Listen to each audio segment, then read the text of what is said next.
वाटतं की अगोदर मला असं वाटायचं की आपली मराठी जी मराठी आहे ती कुठेतरी आपण पुण्याला जातो तर थांबवायचो ती मराठी नाही असं नाही बोलू शकणार ते थांबायचो पण now we can very confidently saying that अरे काय करून राहिला ते तू आणि ते इम्पॅक्ट करते असं पुण्याच्या लोकांना म्हणजे ते बोलणार आहे तू कारण आणि थँक्स टू यू म्हणजे तुम्ही इन्फ्लुएन्स आहे त्या मराठी लँग्वेजला मराठी भाषेला त्या लेवलवर घेऊन गेलेले आहेत थँक्यू सो मच आणि मला अजून एक प्रश्न अजून विचारायचा होता इनफॅक्ट तुम्हाला आणि तुम्हाला सुद्धा की खूप मेहनत करतो म्हणजे तुमचे आणि श्रीचे तर खूप इंस्टाग्राम वरती फॉलोअर्स आहेत पण माझ्यासारखे आणि बाकीच्या लोकांसारखे आपण खूप जास्त मेहनत करतो पण भेटत नाही म्हणजे फॉलोअर्स भेटत नाही एवढं किंवा तो रील तो ते पर्टिक्युलर रील ही जी आहे ती ट्रेंडिंगमध्ये जात नाही तर अशा वेळेस डिमोटिवेट होतात तर मोटिवेशन तरी काय लागतं कारण तुम्ही नॉन स्टॉप टाकता रील्स आणि म्हणजे मी एक रील जर माझी व्हायरल नाही गेली मला भीती वाटतं अरे यार मी काय करतो इकडे तर ते मोटिवेट कशा होतात मी खूप चांगल्याने समजू शकते कारण इनिशियल स्टेजला सगळ्यांना सुद्धा वाटतं पण मी कधीच असं नाही घेतलं की मला नंबर्स पाहिजे माझं नेहमी होतं की माझं पेज बनवत आहे की या पेजवर जर कोणी कधी आलं तर त्याला वाटतं विचारे मग किती सुंदर मला माहिती आहे कधी ना कधी एक ना एक पिढी उठेल त्यांनी लोक येणार त्यांनी लोकांना म्हटलं की फीड बनलेली आहे कोणी तुमचे जर समजा तिसरी व्हिडिओ व्हायरल झाली तुमच्या पेजवर दोनच पोस्ट आहेत काही यायचं नाही कोणी ते बघेल पण तर त्यांना आवडेल काय ते फॉलो का करणार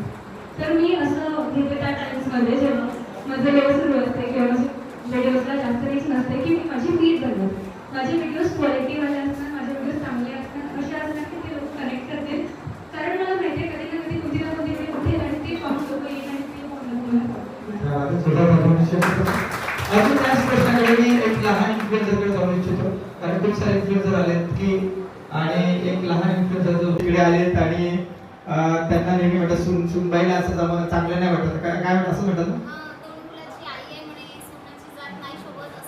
दोन मुलाची आई आहे सुनाची जात नाही सोबत पण त्यांचे हस्बंड त्यांना नेहमी प्रोत्साहन करतात एक बार सर आप उनसे दर्शन करको देने चाहिए कौन आए थे नेहमी त्यांनी जोरदार आवाज आई विश की भारत के हर घर में आपके जैसा एक मर्द हो पण अर्धा आई तू आहेच म्हणजे नेहमीपासून खूप सोबत आहे मम्मी थँक्यू सो मच तुझ्याशिवाय काहीच नाही होऊ शकत म्हणजे बारीक बारीक जे पण दुःख असते माझं इव्हन माइंडसेट जो असते खूप लोक म्हणतात ना की आम्ही करतो होत नाही तसं निगेटिव्ह माइंडसेट आमचं कधीच नाही राहत माझी मम्मी नेहमी म्हणते तुला जे पाहिजे ते नक्की मिळेल कारण तुला मिळतेच आहे तू करतेच आहे तू करणारच आहे तर तो माइंडसेट की पॉझिटिव्हिटी ती एनर्जी माझ्या मम्मीने मला दिली आहे आपके बिना मैं कुछ नहीं हूँ आई लव यू मम्मी का एक रिएक्शन था बस कर पी और कितना रुलाएगी सीधे बहुत सुरू आहे आणि त्यामध्ये मी 17 वर्षापासून शिकवत आहे आणि त्यानंतर ही आमचे जे वो कहते हैं कि ये डांस वांस से कुछ नहीं होने वाला है घर के काम कर शादी के बाद काम आएगा तो आई वाज लाइक कि लड़कियां सिर्फ किचन में तो अच्छी नहीं लगती है एंड अभी